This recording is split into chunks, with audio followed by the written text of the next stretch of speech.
उधर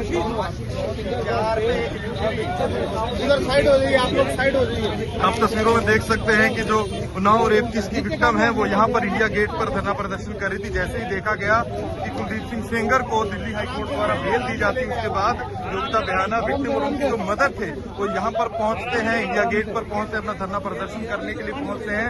और बाद में देखा जाता है कि दिल्ली पुलिस के जवान भारी संख्या में यहाँ पर पहुंचते हैं, उनको वहां से उठा लिया जाता है। पहले देखा जाता है विक्टिम की मदर को उठाया जाता है, फिर एक्टिविस्ट योगिता बेहाना को उठाया जाता है। पर अब आप तस्वीरों में देख सकते हैं कि इस समय जो महिला पुलिस कर्मचारी है यहाँ पर इंडिया गेट पर जो विक्टिम है उन्नाव रेप केस उनको यहाँ से उठाकर ले जा रहे हैं। तस्वीरें आप देख सकते हैं इंडिया गेट की तस्वीरें हैं जहां पर बाहर भी उनका धरना प्रदर्शन चल रहा था। तस्वीरों में आप देख सकते हैं क्योंकि आज देखा गया था कि दिल्ली हाईकोर्ट द्वारा कुलदीप सिंह सेंगर जिस मामले में मुख्य आरोपी हैं उनको बेल दी गई और बेल दिए जाने के बाद जो तीनों जो विक्टिम उनके मदर और एक्टिविस्ट का इंडिया गेट हैं धरना प्रदर्शन। उठाइए, आप देखेंगे कि इंडिया गेट के बाहर चलिए, आप चलिए मैडम, इनको उठाइए। जबरदस्ती जो है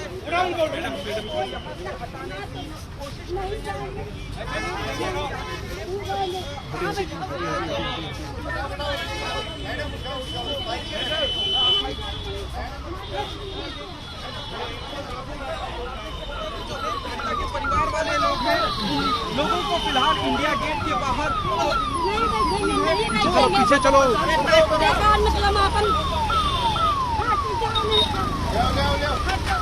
नहीं बैठेंगे, पीछे नहीं बैठेंगे, नहीं बैठेंगे, नहीं बैठेंगे, गाड़ी में नहीं पीछे दादा क्या नहीं चलेंगे, नहीं चलेंगे, एक आप नहीं चलेंगे, नहीं चलेंगे, नहीं चलेंगे, पीछे हटो ना। अरे नहीं, हमारी गाड़ी है, नहीं हमारी गाड़ी नहीं है, मतलब पीछे आओ, पहली गाड़ी नहीं है, आराम से उठाओ, आराम से। नहीं वो फेस नहीं दे रहा, नहीं दिखेगी। आराम से आ जाओ। और आगे भी जो है इनका जो जंग है वो जारी रहेगी क्योंकि कुलदीप सिंह को हाईकोर्ट से बेल मिल चुकी है और बेल के विरोध में ही ये प्रोटेस्ट जो है वो इंडिया गेट पे यहाँ पर किया जा रहा है। दिल्ली पुलिस की टीम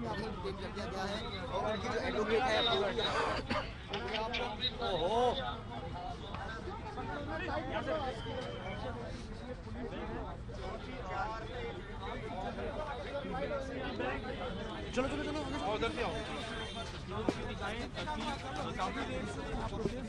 अरे यार एक बार पिछली किताब मत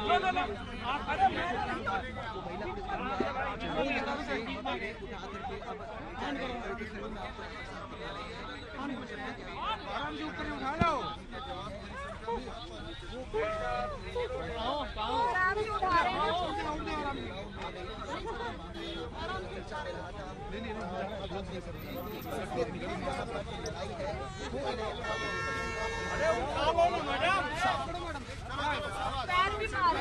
पकड़ो एक हम दो हम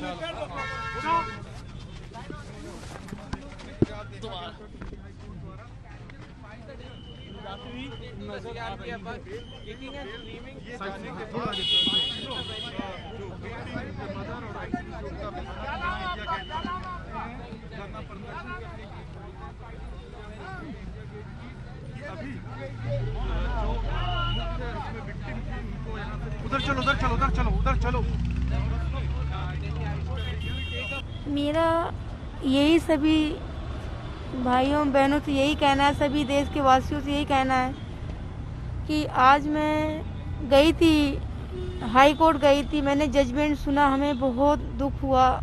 जज साहब ने जजमेंट सुनाया, मुझे बहुत दुख हुआ।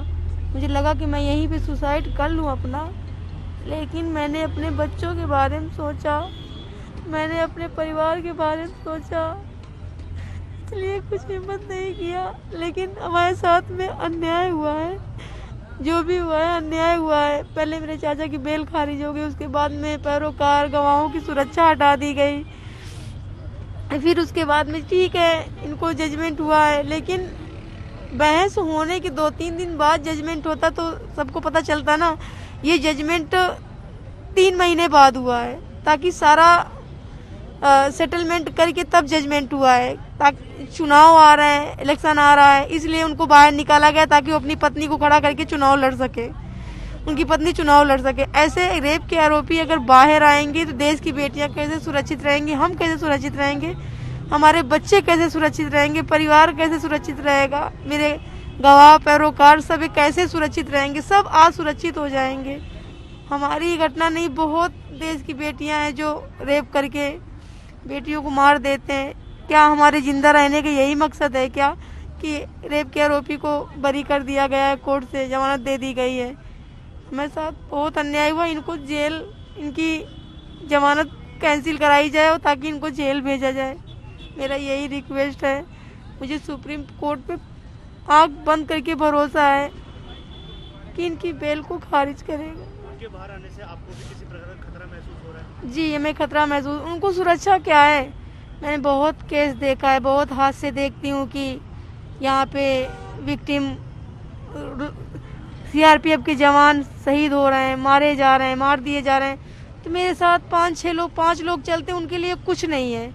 अगर उन्हें ख़त्म ही करना होगा तो पूरी गाड़ी ही बम से उड़वा देंगे, क्योंकि उनके सहयोगी बहुत पावरफुल हैं, बहुत पावरफुल हैं। ब्रजभूषण शरण भी बहुत पावरफुल हैं, कुलदीप सेंगर का ही सपोर्ट करते हैं। वो सब लोग बहुत पावरफुल इंसान हैं कि उनके लिए सीआरपीएफ कुछ नहीं, देश के जवान कुछ नहीं है, कभी भी मार सकते हैं। जब मेरे पिता का साया उठाया गया, मेरे चाचा ने ऐसा क्या कर रखा। मेरे चाचा जेल के अंदर हैं, उन्होंने ना किसी बेटी को छेड़ा, ना किसी बेटी के साथ रेप किया, ना किसी बेटी के साथ गलत किया, फिर भी उस इंसान को 10 साल की सजा सुनवा दी। जिसको मारने की कोशिश किया, जैसे आरोप लगा, वो इंसान मेरे पिता को मौत के घाट उतार दिया, उसको बेल मिल गई। और जिसने एक बेटी के साथ रेप किया, उसके पिता को मौत के घाट उतरवा दिया, उसको बेल मिल गई। तो ये कहाँ का न्याय है?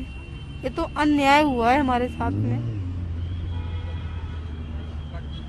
सुप्रीम कोर्ट जाएंगे आप? जी, हम सुप्रीम कोर्ट जाएंगे। मुझे सुप्रीम कोर्ट पे भरोसा है कि रेप के आरोपी विधायक कुलदीप सिंह सेंगर की बेल खारिज करेगी, मेरा पूरा भरोसा है। सर, हमको उम्मीद नहीं है सर। जब जज ने 2 जज मिलके उनको बेल दे दिया है सर, मेरे देवर को अंदर कर रखे, मेरी सिक्योरिटी भी हटा दिया, सब तन की हटा दिया। मेरे बच्चन का खतरा है सर। हम कैसे जिएंगे, कैसे रहेंगे? सब बहन बेटियों के साथ ऐसे विधायक एमएलए के, बीजेपी के विधायक रेप करेंगे, उनको छोड़ दिया जाएगा। एक नारा यही है, बेटियों के साथ हम हमेशा न्याय के लिए लड़ेंगे और लड़ते रहेंगे। मेरे दीदी का यही कहना है, प्रियंका का, हम बेटियों बहन के साथ खड़े रहेंगे, हमेशा हमेशा न्याय की लड़ाई लड़ेंगे, पीछे नहीं हटेंगे। इस फैसले के हाई कोर्ट में सुप्रीम कोर्ट आप लोग जाएंगे? जाएंगे सर, जाएंगे। इनकी बेल खारिज होए सर, हमको तभी भरोसा होगा कि इनका बेल खारिज हुई है, हमको न्याय मिले। इनको बाहर आने से मेरे बच्चों को खतरा है, मेरे गांव में जाऊं, मेरे पैरोकार हैं उनको खतरा है, मेरे देवर का खतरा है। मेरे घर में गुंडे कुदा दिया, 2 बार चोरी कराया सर। मेरे घर में इनकी लड़की के यहाँ के नहीं गुंडे आए थे मेरे यहाँ चोरी करने, जान मारने के लिए। जब कुछ नहीं पाए तो चोरी करके ले गए सर। 2 बार मेरे घर में गुंडे कुदाई नहीं सर। अब हमको न्याय नहीं मिले सर, हमको न्याय कैसे मिलेगा? हम तो न्याय खातिर गुहार लगा रहे हैं। 9 साल हो गई यही कोर्ट के पाए खिया गए, पर सर हमको न्याय आज तक का न्याय नहीं मिली है। कब हमको न्याय मिलेगी? एक नारा है, हम बहन बेटियों के साथ हमेशा खड़े रहेंगे, लड़ते रहेंगे सर। एक नारा मेरा यही है कि हमको न्याय मिलना चाहिए।